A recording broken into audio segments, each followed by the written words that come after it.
Okey, Assalamualaikum warahmatullahi wabarakatuh. Bismillahirrahmanirrahim. Alhamdulillahirabbil alamin wassalatu wassalamu ala asyrafil anbiya'i wal mursalin wa ala alihi wa sahbihi ajma'in. Asyhadu an la ilaha illallah wa asyhadu anna Muhammadan abduhu wa rasuluh. Allahumma salli ala sayidina Muhammad wa ala ali sayidina Muhammad. Selamat pagi semua. 19 Februari 2021. Mohon maaf tadi kalau ada siapa yang dah join. Kita sebenarnya tadi ada masalah teknikal sebab ada internet problem sikit. So dia harap-harapnya kali ni internet dah okey lah. Okay. Jadi hari ni hari Jumaat, Alhamdulillah. Saya ucapkan selamat pagi kepada ibu-ibu, ayah-ayah yang saya hormati, yang sedang menonton, abang-abang, kakak-kakak, adik-adik yang saya doakan semuanya dalam kebaikan insya-Allah. So hari ni 19 hari bulan adalah hari pertama PKPB selepas PKP dilaksanakan di seluruh negara. Jadi beberapa buah negeri masih lagi PKP. Jadi saya di Terengganu sekarang ni di tepi pantai, pantai Miami Beach kan. Di pantai ni so sepoi-sepoi bahasa apa angin-angin kat sini kan best. Seronok tu hari ni adalah hari PKPB yang pertama. Insya-Allah saya nak apa nama ni hari ni nak jalan-jalan um, nak bawa orang rumah dan juga anak-anak pergi makan-makan aiskrim ya. Pagi ni hari ni insya-Allah. Alright. Sebelum tu saya nak ucapkan siapa yang ada bersama kita pada pagi ini. Ain, good morning sir. Okay, Quratul Ain Najiha. Morning, selamat pagi Ain. Selamat pagi, Ain mungkin bersemangat bersemangat pada hari ini hari Jumaat. Walaupun cuti dekat Terengganu ni tapi kita tetap bagi orang-orang yang berniaga tetap berjalan seperti biasa, tetapi cara dia nak berniaga tu ikut kaedah masing-masing lah. Okey. So pagi ni tajuk yang nak saya ceritakan, 3 nasihat memulakan perniagaan bagi anda yang belum pernah berniaga sebelum ni. Benda ni kan. Jadi biasanya macam saya selalu pergi dengan orang rumah saya pergi ke sana ke sini kan, jalan-jalan kan. Jadi kita selalu nampak muncul bagai cendawan orang kata. Tumbuh bagai cendawan ramai orang yang sedang berniaga di tepi-tepi jalan. Ramai orang berniaga tepi-tepi jalan. Ramai juga yang menghasilkan banyak produk-produk makanan. Contohnya ramai yang buat kek sekarang kan. Ramai orang buat produk kek. Ramai yang buat buat nasi lah kan. Macam-macam. Buat orang kata biasanya makanan. Apa kokoja ke benda lagi macam-macam sekarang ni. Macam-macam lah. Jadi memang sangat meriah kan bila PKP ni. Dia bermula daripada tahun lepas sebenarnya. Lepas PKP tu ramai orang dah menceburkan diri dalam bidang perniagaan. So benda ni alhamdulillah lah, baguslah. Kita tengok perkembangan di kalangan orang-orang kita, orang-orang Melayu, ramai yang mula minat berniaga. Tapi pernah tak kita fikir kenapakah mereka berniaga padahal sebelum ni mereka tak pernah berniaga? Kan disebabkan oleh ini satu indikator tau. Ini satu orang kata kita boleh tengok tau. Dia bukan kajian ilmiah dekat universiti tapi kita boleh tengok, kita boleh observe, kita boleh kata apa, perhatikan benda ni lah. Perhatikan benda ni bahawa kenapakah fenomena ni berlaku? Ramai orang mula berniaga disebabkan oleh masalah ekonomi. Disebabkan masalah pandemik ni, COVID-19 ni menyebabkan sebab masalah PKP juga. So bila PKP banyak syarikat yang tak dapat nak berniaga.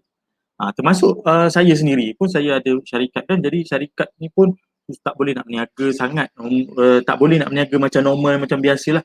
So bila tak dapat berniaga macam biasa, sales agak merudum jatuh. Bila sales jatuh, company tak ada capital ataupun company tak ada sumber kewangan yang kukuh, yang mencukupi untuk bayar pekerja contohnya. Jadi biasanya orang-orang bisnes ni, syarikat-syarikat ni dia akan cut cost. So dia akan kurangkan perbelanjaan dengan cara mereka kecilkan operasi mereka.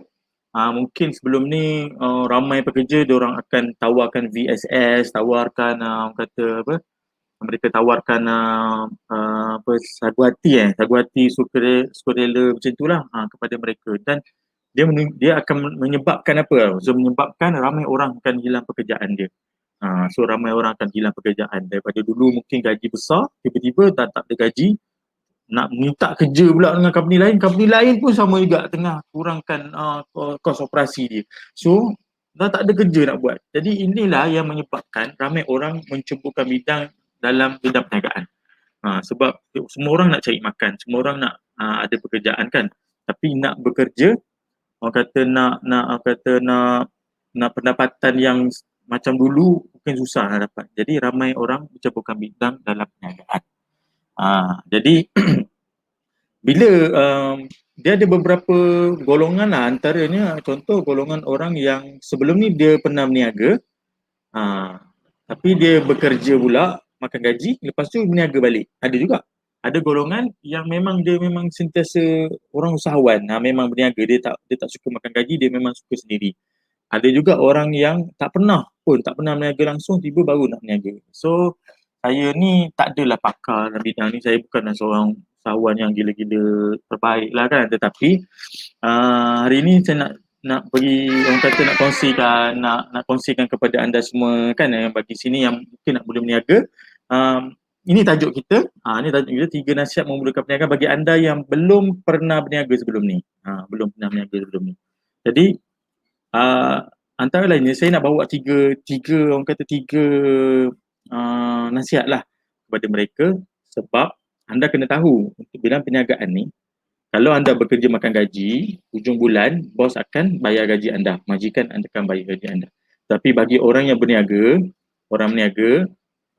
pendapatan dia confirm lah daripada jualan dia kan. So tak ada jualan, tak adalah gaji, ibaratnya tak ada pendapatan. So bagi orang yang tak pernah ni, kadang-kadang dia mindset dia akan jadi down tau. Mindset dia jatuh, jadi dia macam dia rasa susah punya berniaga ni dan sebagainya kan. Tapi sebenarnya inilah yang saya nak kongsikan pada pagi inilah. Okey, bagi mereka yang belum pernah berniaga, mungkin dah biasa makan gaji ke sebagainya, nak masuk berniaga, pertama sekali kita perlu betulkan mindset kita lah. Kita perlu mindset kita paling penting. Sebab kalau dulu kita bekerja bawa orang, bekerja dengan majikan kita tak payah fikir nak bayar gaji macam mana. Tak payah fikir untuk dapat pendapatan. Tapi bila kita dah mula berniaga sendiri, kita adalah pekerja kepada bisnes kita sendiri. Dia mindset tu kena ubah. Kalau dulu kita sebagai pekerja, kita hanya laksanakan kerja-kerja yang bos minta. Tetapi bila kita dah berniaga sendiri, walaupun kita tak ada pekerja lagi, kita kena betulkan mindset bahawa kita lah pekerja kepada bisnes kita sendiri. Jadi bila kita nak buat, kita akan fikir benda-benda, macam-macam benda tau. Contoh, kita akan fikir pasal mula aku hujung bulan aku nak bayar gaji pekerja ni macam mana. Kedua, aku punya kos-kos, orang kata kalau kita berniaga kan, tak kisahlah berniaga barang ke, servis dan sebagainya, kena ada modal kan. So modal ni macam mana? Kalau dulu aku kerja, bos aku yang fikir modal tu semua. Jadi bila aku pula berniaga, macam mana modal yang aku nak keluarkan? Aku ada duit ke? Macam mana aku nak berniaga kalau tak ada modal sebagainya? Itu pun mindset kita nak fikir. Yang ketiga, kita kena buat marketing, kita kena buat customer service untuk orang kata apa, kekalkan diri kita dalam perniagaan ni. So bidang perniagaan ni adalah satu bidang yang sangat-sangat mencabar sebenarnya. Orang nampak macam senang lah, orang berniaga mesti kaya, orang berniaga mesti berjaya kan. Orang tengok dengan berniaga je boleh jadi kaya, macam tu kan. Memang biasa mindset kita akan fikir macam tu. Tapi anda tahu tak, lebih kurang 8 ke 7 ke 8 perniagaan, 8 daripada 10 perniagaan akan gagal. Maknanya 80% akan gagal. Siapa-siapa yang mulakan perniagaan ni akan gagal. 2 je yang bertahan daripada ni. Maknanya 20% saja yang bertahan dalam 3 tahun yang pertama. Faham tak? Jadi saya sendiri pun dah lebih kurang 4-5 tahun berniaga. Jadi kita dah melalui pelbagai ranjau sepak terjang dalam bisnes. Jadi bukan semudah-mudah kita jual, orang beli, lepas tu kaya. Dia tak macam itu. Banyak lagi sebenarnya. Kalau guru saya ada 6 jenis perkara yang perlu difikirkan oleh seorang yang nak mulakan perniagaan, kata orang jadi bos lah, jadi perniagaan ni. Pertama, dia kena fikir pasal pentadbiran. So pentadbiran dari segi, kalau contoh anda buka perniagaan kecil-kecilan, kita kena ada enterprise contoh, itu pentadbiran. kita kena daftar enterprise, ataupun orang yang nak yang besar sikit daftar Sdn Bhd dan sebagainya, buat bidang pentadbiran. Yang kedua, bidang HR. HR sangat penting juga sebab HR ni adalah sumber manusia. Macam mana kita nak handle pekerja-pekerja kita. Dulu kita pekerja, mungkin kita bos fikir semua. Sekarang kita pula yang menggajikan orang, macam mana kita ni. Walaupun kita bekerja seorang diri, contoh kita buat kecil-kecilan lah, buat kuih ke apa semua, kita lah bekerja pada diri kita sendiri kan, contoh kan, bagi bisnes kita sendiri kan, itu pun HR juga mikirkan kebajikan kita juga. Gitu. Finance kena fikir, operasi, operation kena fikir, marketing, sales kena fikir, so macam-macam benda yang kena fikir. So pertama, kalau ni boleh, pertama itu yang paling penting adalah kita perlu ubah mindset dulu. Pada mereka yang belum pernah berniaga, ubah mindset, bersedia untuk handle rejection, bersedia untuk menguruskan syarikat anda, bersedia untuk orang kata layan customer tu. Customer macam-macam jenis anda akan jumpa. Kita semua adalah customer kan. Walaupun saya orang berniaga, saya juga adalah pelanggan kepada orang apa benda yang saya nak beli kan. Tapi saya pun ada perangai saya. Orang lain ada perangai masing-masing. Jadi ramai orang yang give up bila dia nak start niaga, dia jadi macam macam susahnya, orang reject aku buat ini, kadang contoh aku buat kek tak jadi, orang pula komplain kata tak sedap lah, kata inilah kurang manis lah, terlebih manis lah, macam-macam interaction yang kita akan temui benda tu. So mindset kena kuat. Jadi kalau nak tanya saya lah, bila kita akan bersedia bisnes kan, sebenarnya kita tidak ada bersedia pun. Yang cara untuk kita bersedia adalah kita buat je benda tu. Pertama kita kena ada betulkan mindset. Mindset juga ada orang fikir tau. Ada orang fikir nak berniaga mesti kena, orang kata kena ada pekerja, kena ada kena ada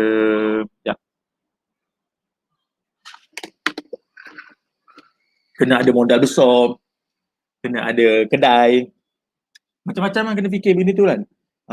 Jadi sehingga kan saya hari ni nak review sikit lah buku daripada Tok Guru saya kan, buku dia Biar Kecil Asalkan Berhasil. Ramai orang, kalau anda tengok kat sini kan, kat atas ni dia ada tulis, sepatutnya awak bakar semangat saya, bukan girus kepala saya dengan air sejuk.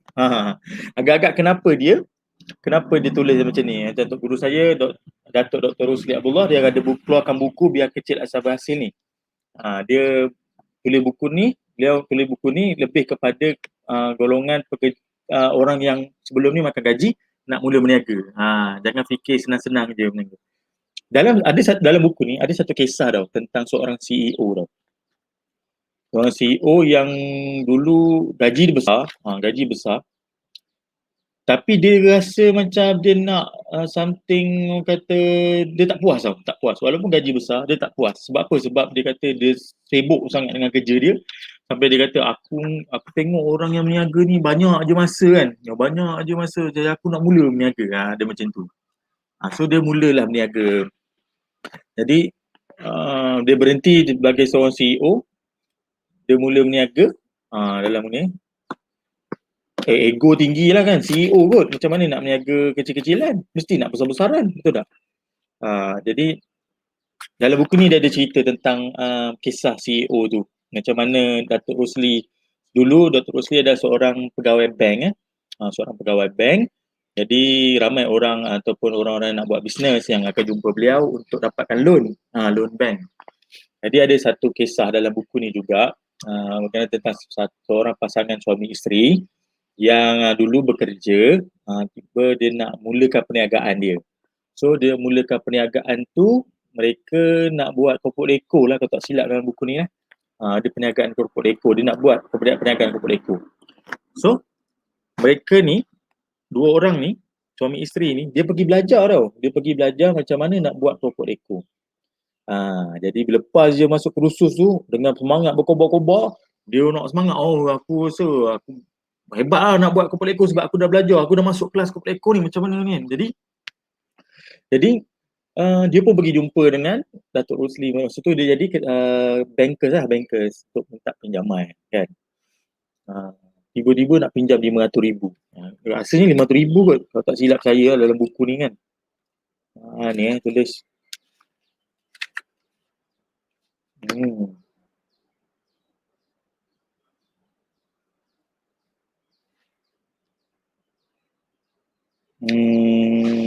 Saya tak jumpa pula ni. Tapi lebih kurang macam tu lah. Dia macam ni. Dia baru belajar kerja, lepas tu nak bisnes, dia nak bisnes, dia masuk kelas bengkel buat keropok leko. Lepas tu bila habis belajar je, dia ingat dia dah pandai buat keropok leko, dia jumpa bankers, terus nak buat kilang. Hmm. Terus nak buat kilang. Jadi pinjam pula, oi, 500,000 contohlah kan, 500,000 saya tak ingat figure sebenar, saya tak jumpa kat sini, tapi let's say lah kita cakap, okey dah jumpa, okey tuan, saya nak pinjam 500,000, saya nak buka kilang. Buat apa? Nak buka kilang gitu. Jadi, Datuk Seri kata, awak ni takkan nak buka kilang je tak? Macam, um, baru je orang kata, dah pernah berniaga ke sebelum ni? Pernah ke jual keropok leko awak tu? Dia kata, kami dah masuk kelas semua dah. Kelas dah masuk apa semua. Takkan kami tak boleh nak berjaya kan? Betul. Jadi awak dah buat ke R&D dulu, dah start ke buat dari rumah ke, apa nama, tolong jual kepada kawan-kawan dulu ke, dapatkan feedback ke, sedap ke tak sedap keropok leka kita tu okey semua. Tapi tiba-tiba awak datang bank nak pinjam 500,000 nak buka kilang. Macam tu lah, ibarat dia macam tu lah kan. Dia punya marah, orang tu punya marah, awak ni patutnya bagi semangat kat saya, bukannya awak ni jirus kepala. Jadi dia sepatutnya awak bakar semangat saya, bukan jirus kepala saya dengan air sejuk. Maknanya macam nak ibaratnya merendah-rendahkan dia lah ibarat dia. Sebenarnya tuan-tuan, saya pun sebelum ni saya fikir begitu kak. Saya sebagai orang muda lah, kalau orang muda nak berniaga, mesti kita akan fikir sepatutnya kerajaan akan support kita, sepatutnya bank jumpa kita sebagai orang yang nak mula berniaga ni, bagi modal untuk kita berniaga sebagainya. Itu saya pun fikir macam tu dulu. Macam ni juga diceritakan dalam buku ni. Jadi maksud Datuk ni dia kata apa tau, macam ni, ramai orang nak berniaga, mindset dia tak betul. Yang dia nak berniaga sebelum ni tak pernah berniaga, dia nak masuk terus nak besar-besar. Betul. Dia berniaga terus nak buka kilang, terus nak orang kata nak beli lori, nak ambil pekerja 100 orang, marketing pun tak tahu lagi. Lepas tu pula kualiti produk pun kita tak tahu lagi, sama ada sedap ke tak sedap ke sebagainya. Terus nak buat besar-besar. So kita biar fikir dan mindset kita biar kecil asalkan berhasil. Itu paling penting. Biar kecil tapi ada hasil daripada besar akhirnya bubar. Nampak tu. Bayangkan kalaulah bankers tu luluskan terus 500,000 kepada orang tu. Tiba-tiba dia set up bank pula, set up kilang, buat semua dengan tak ada pengalaman handle pekerja. Bayangkan apa akan jadi. Bayangkan apa akan jadi. Tiba-tiba keropok leko tak jadi, tak sedap. Pekerja pula memberontak, pekerja pula nak naik gaji, contoh kan, nak naik gaji. Apa ni bos ni apa semua, kita penat buat kerja semua kan. Jadi pening pula masalah pekerja. Lepas tu bila dah hasilkan masakan tu, apa ni keropok leko tu pula nak pergi pasarkan pula.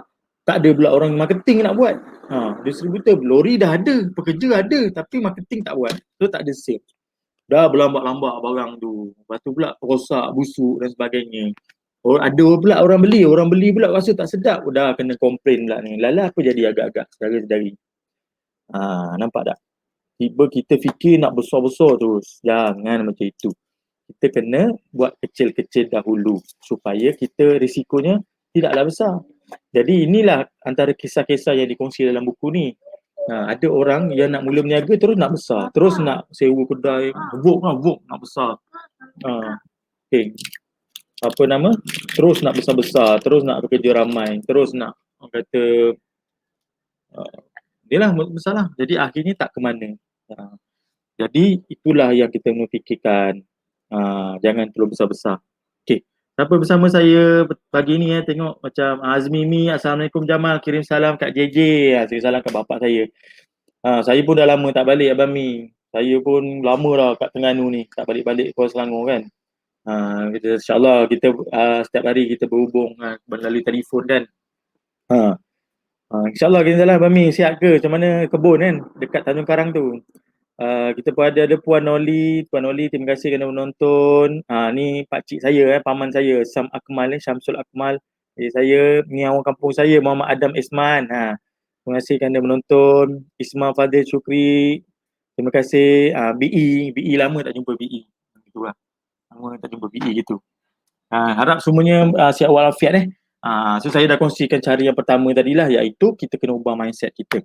Okey, kita pergi ke yang kedua. Kalau anda rasa bermanfaat, tolong bagi love kat saya, share video ni, bagi like sikit kan, komen kat sini. Lama tak jumpa BE kan. Itu. Jadi ini yang kita nak kongsi, sharing saja-sajalah pada petang ni. Agak-agak semoga dia bermanfaat lah. Okey, yang kedua, kita nasihat untuk memulakan perniagaan adalah kita mulakan dari apa yang ada. Dalam buku ini pun ada nulis juga tentang kita mulakan dengan apa adanya. Jangan kita duk fikir macam tadilah, duk fikir kita fikir nak mulakan berniaga. Saya pun fikir macam tu tau. Saya buka butik lah dulu. Jadi saya fikir kalau saya nak berjaya dalam bidang butik, saya kena ada banyak cawangan. Itu dulu saya fikir macam tu. Saya perlu ada studio yang mahal-mahal. Jadi saya buat studio, saya kena beli kamera yang mahal-mahal apa semuanya. Saya kena ada macam tim marketing yang ramai contohlah kan. Itu yang saya fikirkan dulu. Tapi padahal kita ni tak sedar tau yang selama ni kita ada dah modal. Dah ada dah modal tu. Ramai tu pasal mulakan dengan apa yang ada, cari modal ni ialah ramai orang fikir dia nak berniaga kena ada modal banyak. Sebab tu dia tak ada rekod yang baik, nak pinjam bank tak bagi, dah pinjam dengan Along kan, sedih tau. Lepas tu kita dapat pula duit, buat bisnes tak berapa menjadi. Akhirnya dah lah rugi bisnes tu. Lepas tu nak kena bayar hutang pula dengan Along jadi macam benda ni. Allahu Akbar. Sangat-sangat sedih lah benda-benda jadi macam ni. Jadi kalau boleh kita mulakan bisnes kita dengan apa adanya. Kebetulan sekarang ni bulan ni saya ada buat bisnes Shaklee kan. Sekarang saya buat Shaklee dah hampir 8 bulan saya buat Shaklee. So alhamdulillah ada ratusan downline bawah kami yang dah buat bisnes. Jadi kita buatkan program dropship tau. Contoh kita buat program dropship yang saya ceritakan dengan zero modal. Jadi modal, jadi ramai orang tanya, betul ke? Scam ke ni? Buat bisnes tak ada modal. Ni nak cerita ni. Kadang-kadang kita ni, kita tak nampak tau. Kita hanya nampak modal tu bagaimana, ni. Bagaimana hendak mula berniaga tanpa modal. Kita ni hanya nampak sebagai modal tu hanya duit saja. Masalahnya,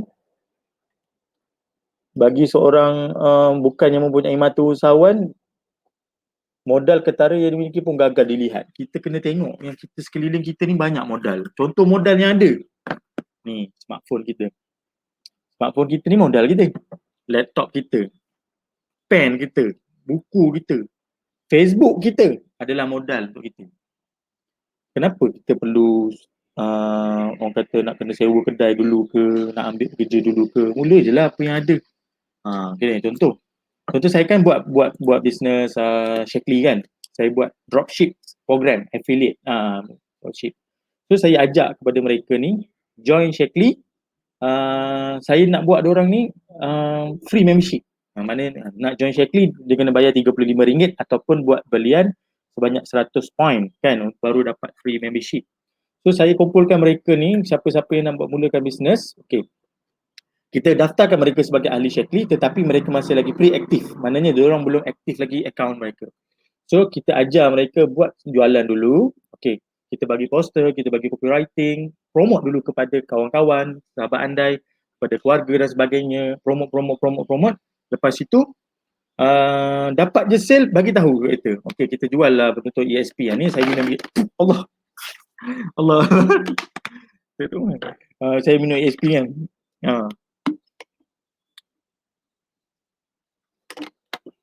Tak tutup betul, Masya Allah. Minum ESP ni. ESP ni harga contoh RM159 satu balang kan. Jadi kita minta mereka jual.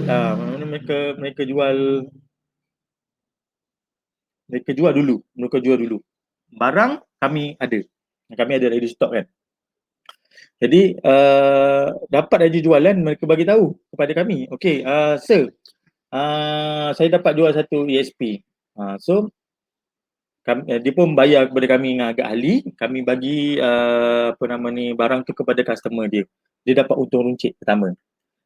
Kita bagi pula KPI kepada mereka ni, contoh awak kena close deal 5 set 5 botol ESP. Botol ESP tu botol Shaklee tu untuk dapat free membership. Jadi diorang kumpul tau. Kumpul order 5. Bayangkan saudara, satu botol ESP tu dia punya untung runcit tu agak tinggi juga tau. Dah lah dapat untung runcit, lepas tu dapat free membership, jimat pula RM35 tak payah bayar sebab kita kumpul order dulu, lepas tu baru kita aktifkan dia. Dapat pula bonus dan Shaklee. Jadi nampak tak betapa bijaknya orang-orang yang memilih untuk buat bisnes ni tanpa modal. Mereka ni tak pernah berniaga. Dia orang tanya, boleh ke saya berniaga? Saya tak pernah pun nak buat live, saya tak pernah nak promote kat orang kan. Jadi kita ajar dulu benda-benda ni. Jadi mereka mula menjual, handle rejection dan sebagainya. Dan kalaulah mereka tak dapat sale pun, mereka tak rugi sebab mereka tak keluarkan modal pun untuk dapatkan barang tu. So, tapi ramai yang berjaya. Ramai yang berjaya tanpa modal, zero modal, tak ada buat FB ads, hanya sekadar mereka promote saja di FB mereka WhatsApp dekat sahabat-sahabat diorang, promote pada sahabat-sahabat sama nak beli. Akhirnya mereka dapat orang kata cipta pendapatan tu. Nampak tak? Cipta pendapatan tu. Mereka dapat pendapatan tanpa modal. Nampak tak? Jadi, kita nak kena ubah mindset bahawa mulalah dengan apa yang ada. Macam saya cerita tadi, mula dengan telefon kita. Kita ada telefon, kita ada FB. Gunalah benda-benda tu. So, benda ni percuma. Percuma sahaja. Jadi, jangan kita fikir nak niaga kena ada modal besar-besar. Contohlah, bukan Shaklee saja. Contohlah kita banyak kan sekarang program-program dropship, program kita mula jual dengan produk-produk orang dulu. Cuba try buat jual produk orang. So, kosnya agak rendah. Contoh jadi ejen kek. Jadi kita tak buat kek tu. Jadi tak perlulah kita beli oven, tak perlulah kita pula ambil masa nak buat kek tu semua. Kita mula dengan zero cost, maksudnya kita mula jadi ejen. Mula ejen. Saya mulakan Ganu Fresh pun dengan zero cost. Maknanya kita set up website, lepas tu orang order baru kita beli. Maknanya cost tu tak ada. Maknanya kita tak simpan stok. Macam itulah juga. Jadi kalau anda baru mula berniaga, sebelum ni tak pernah berniaga, mulakan dulu cari perniagaan yang zero cost. Maknanya tak perlukan modal yang besar. Sebab apa, kalaulah tak jadi pun kita tak rugi. Macam saya cerita tadi, ada orang yang begitu nak besar-besar, berniaga pun tak pernah, hutang sana sini, buat apa semua, ambil pekerja, lala bisnes tu tak berapa menjadi, akhirnya apa jadi? Kita nak berniaga, kita nak untung. Tapi akhirnya kita akan jadi rugi pula dan menanggung pula beban hutang yang tak sepatutnya kita buat. Betul tak? Jadi gitulah. Jadi yang kedua, nasihat kedua adalah mulakan dengan apa yang anda ada. Jangan fikir anda nak perlu hutang sana sini, pinjam duit sana sini, keluarkan skon simpanan nak buat modal yang besar-besar. Jangan gitulah. Jadi nasihat saya, mulakan dengan apa yang ada. Contoh program yang kami buat itulah, kami buat program dropship tu, akhirnya berjaya membantu beberapa orang yang dah mula start niaga tanpa modal dan mereka dah dapatkan untung dah pun. Jadi gitu. Alright. Okay, yang ketiga. Nasihat ketiga kepada anda yang belum pernah berniaga tapi nak berniaga, ramai kat sini kan. Jadi anda perlu ada mentor. Cari mentor. Cari kawan-kawan yang boleh bantu anda. Tak semestinya mentor tu mentor berbayar, tak semestinya mentor tu kelas-kelas yang beribu-riban yang kita kena bayar tu. Kalau anda mampu pergi tak apa, kalau anda tak mampu nak bayar sangat, anda carilah mentor yang boleh bantu anda. Kawan-kawan kita ramai yang bisnes kan, minta pandangan mereka, kita kena belajar daripada pengalaman orang lain. Kalau kita nak redah je, nak asyik nak langgar dinding, kita banyak kerugian yang kita akan hadapi. Padahal kadang-kadang cabaran yang kita hadapi tu orang lain dah kena dulu. Jadi apa salahnya kalau kita tanya kepada kawan kita tu, aku dulu macam ni, kalau aku nak ambil contoh aku nak sewa kat sini, apa pendapat kau? Aku rasa aku pernah dulu sewa kat situ, tu tak berapa okey apa semua. Kita belajar daripada pengalaman orang lain. Itulah yang mana cari mentor saudara-saudari. Saya dulu bisnes, saya pun tak ada mentor.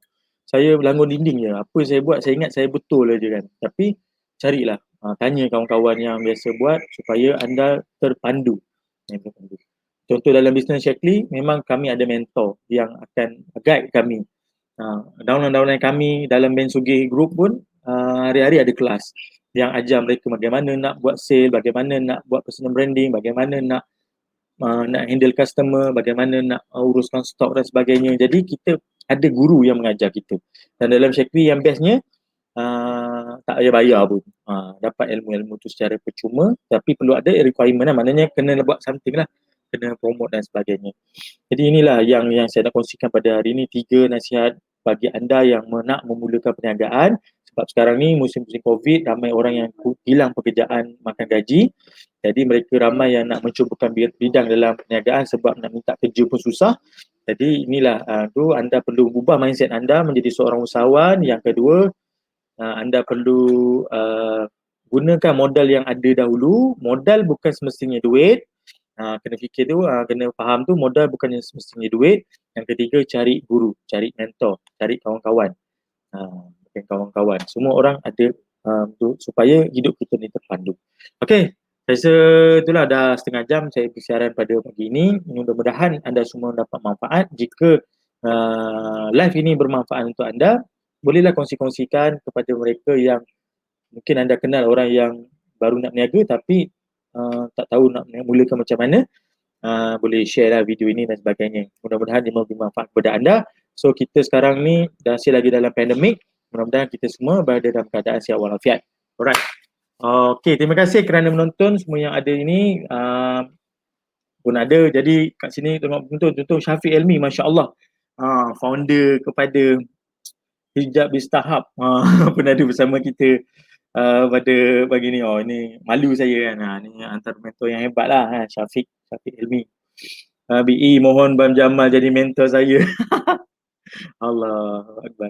Boleh join, nak join boleh tak? Join kita jadi mentor lah. Kita bukanlah mentor dari segi bos dengan pekerja kan, tapi kita berkongsi business partner dan sebagainya.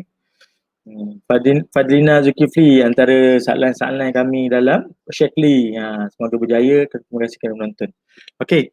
Sekian. Wabillahi taufiq wal hidayah. Wassalamualaikum warahmatullahi wabarakatuh. Bye bye.